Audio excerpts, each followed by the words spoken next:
Let's get stuck into it. It's the UEFA Player of the Year time of the year to discuss.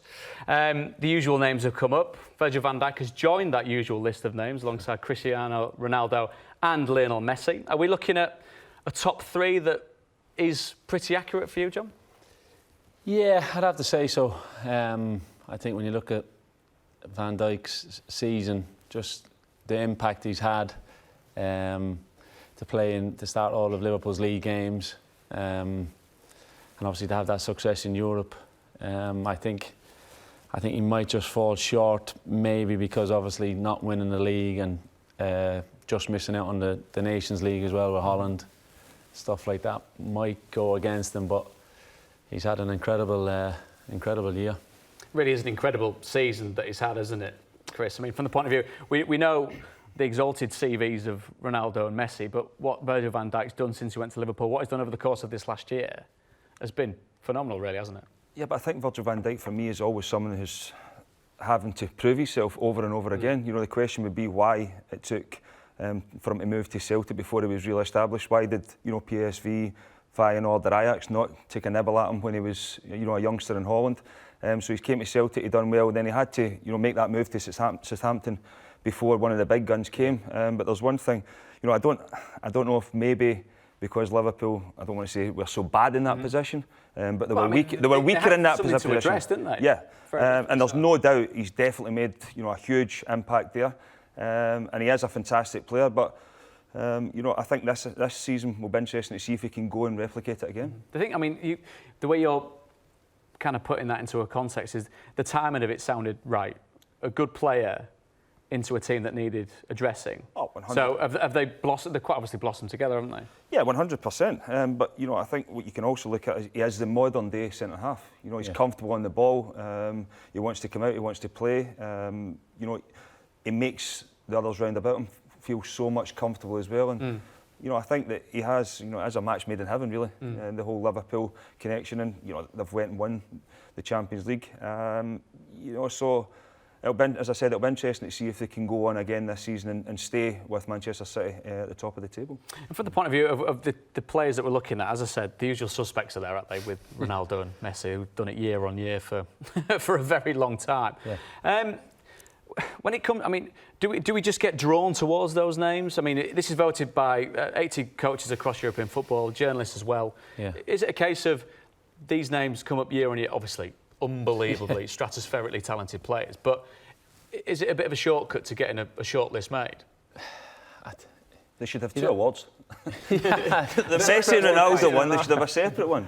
No, look, when you look at, say, Hazard, you look at Mbappe, you're thinking those boys, they're up at that level, I think. At the minute, obviously, Ronaldo and Messi have just shown that consistency. Be interesting to see now Hazard getting that move to Madrid, how he kicks on from there. Mbappe, obviously, can he be I think he could be, obviously, he is already a superstar, but really kick on to that Ronaldo Messi level. But you're getting away from the fact that Ronaldo and Messi just keep scoring, keep creating, keep staying strong. Their characters. Obviously, Messi had a few incidents with Argentina in the summer and that, but look, he's desperate to win something with Argentina too. You can see that. And Ronaldo got a trophy with Portugal in the Nations League in the summer too. So once again, having an impact. He's good at hovering those up, isn't he? The trophies. I think that's the only thing that clouds Messi though, from Ronaldo. In terms of, Ronaldo has won international things and everybody goes on about Argentina not won anything for a number of years, and Messi's been part of that. But there is no doubt for me, the two of them are so far ahead of everybody else. Yes, we could speak about Hazard and Mbappe and people like that, but for me, these two are way ahead. And I'll still stick to it. I still think Messi is the one. Does Hazard have a chance of breaking into that kind of top three bracket, do you feel? I think he can have a good season. He's had a few good seasons here, but to do it for the level that those two especially have done it over a number of years, it's season after season after season. I think if Hazard can take the pressure of leading Madrid back to the title away from Barca, getting success in the Champions League, then I think he gives himself the chance to get into get into that picture. But what I will say is, like, even when somebody gets close to them, the two of them pull away again. Yeah. You know, it's incredible, the standard the two of them have been at for a number of years now. And I mean, so the standard that Ronaldo's been at, I mean, having seen him up close and personal, and what is demanded of himself, and getting up to that standard. I mean, it sounds almost a churlish thing to say. Does it surprise you that he's done so well for so long? Because all the voices that emanate out of Old Trafford at that time is, yes, you might have had to boot him into shape, but once you booted him into shape, he just took off, didn't he? Yeah, he took off, and all the groundwork. Obviously, people were helping him, but he was helping himself first and foremost. He was doing the extra hours. He was doing the extra strength and conditioning work. His ankle band work that he was doing, because he knew he was going to get smashed in the ankles. It was like incredible to watch from such an early age. And he said quite early too he was going to go to Madrid. That was kind of a key thing. I don't know whether it was because... Was it said as a cocky young kid type of thing? No, I think he just... a career projection? Yeah. I think that's what separates them. They've always got a goal in life. They want to get to it. You know, if Ronaldo's outscoring Messi wants to then overtake him. Yeah. You know, as you say there, Ronaldo's goal was to get to Real Madrid. He went there and he's been a superstar. Yeah. You know, they've always got a target to aim for. And when you're looking at a player that has moved into different countries and won titles in different countries, does that set him apart from, say, Messi and what he seems to be?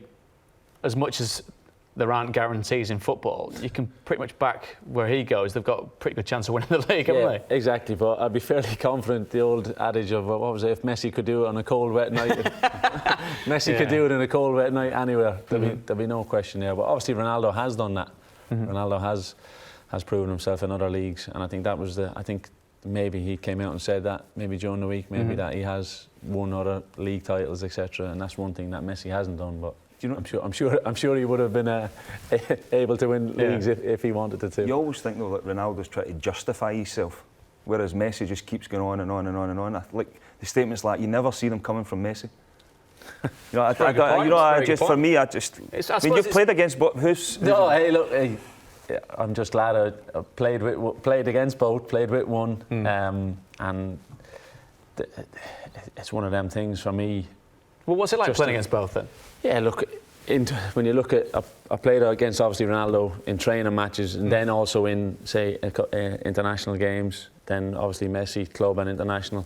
You realise the standard that they're at, like you know what I mean. Obviously, and why they are the best players in the world, because they just create things out of nothing. They always attract an attention of 1 or 2, 3 players, so other players get joy from that as well. And I think that's a key sign, but for me, it's too close to call on who's got it. Like, well, I mean, out of the 3 that we've got there, in Van Dijk, Ronaldo, and Messi, who's the one that comes out top of the tree? Oh, I think Ronaldo might get it because of the success with Portugal again. He's not even sticking up for his centre half team. Can't have a defender with it. Hey, for the season he's had, it wouldn't surprise me. Like, he has had such an impact, and he has got to that level, but as you said, it will be a challenge for him to do it again, but I think he will be able to do it again. He is a class act. Are we surprised that, in the top 10 list, there is only Raheem Sterling from Manchester City, from the point of view, Alisson's in it, Mane's in it, Mo Salah's in it. Obviously, they did very well in winning the Champions League, but... Yeah, but I think for me, when you look at Liverpool, depended on their 11, 12, 13 maybe, you know, as a squad, where Man City can chop and change all the time. Yeah. You know, so as you say, Raheem's in it. Because he was the one who was playing most weeks. You know, you take if Aguero wasn't there, Jesus came in, De Bruyne was out for long periods, Bernardo Silva came in. So, you know, Man City were chopping and changing. So, you know, I think that overall there's no doubt that Manchester City are a class team and probably deserve more players in it. But they weren't playing on a consistent basis, you know, to what the rest were playing, especially when you take that front 3 at Liverpool. I mean, they virtually played every game last season. Yeah, I think Raheem, to be fair to him, how he started off this season too, but obviously in large spells of last season, I think if he shows that anywhere near that level of consistency, he'll be getting very much higher up that list. And Virgil Van Dijk started 38 games for Liverpool last season, ever present. I mean, the plaudits come from as much as what he did as how often he did what he did, because it was an insanely consistent season, wasn't it? Where his level, as you say, it seemed to, he's incrementally got very, very, very good, hasn't he? But I mean, I'm intrigued by what you said, Kris, about earlier on about look at a player that's won all this and managed to work his way up to this, but why he's kind of like not meandered to where he is, but taken a couple of what you might call smaller steps before he got to somewhere like Liverpool. I just feel as if he's always been trying to, prove to people that he is good enough to be at this level. And I think But then why, when everyone goes, oh, he's a Rolls Royce, everyone says the same cliches about Virgil van Dijk. Why is it taking so long to get to that point? Because do you look at the transfer fee? Do you look at people seeing it as a potential risk? My whole thing would be, why did he end up at Celtic in the first place? He wasn't snapped up with one of the big Dutch clubs. But you can't take anything away from him. Since he went to Celtic, he done really well. He then, you didn't see the big guns from England coming from Celtic. He had to go to Southampton and prove himself. Done that, got his move to Liverpool, and people were still questioning why are they paying 80 million or 75 million, whatever it was at the time, to now, all of a sudden he's now a Rolls Royce. He's continuously wondering, did he really like to defend? Did he? But then he just showed, like, no one's going to run past me, no one's going to outmuscle me type of thing. You saw that it was the clip against, was it Tottenham last season, where he was able to slow down, I think it was 2 or 3 attackers coming out. All at the same time. So, like, playing with a back one. But he's got everything. As you said, strength, physique, powerful, can run, fat, he's...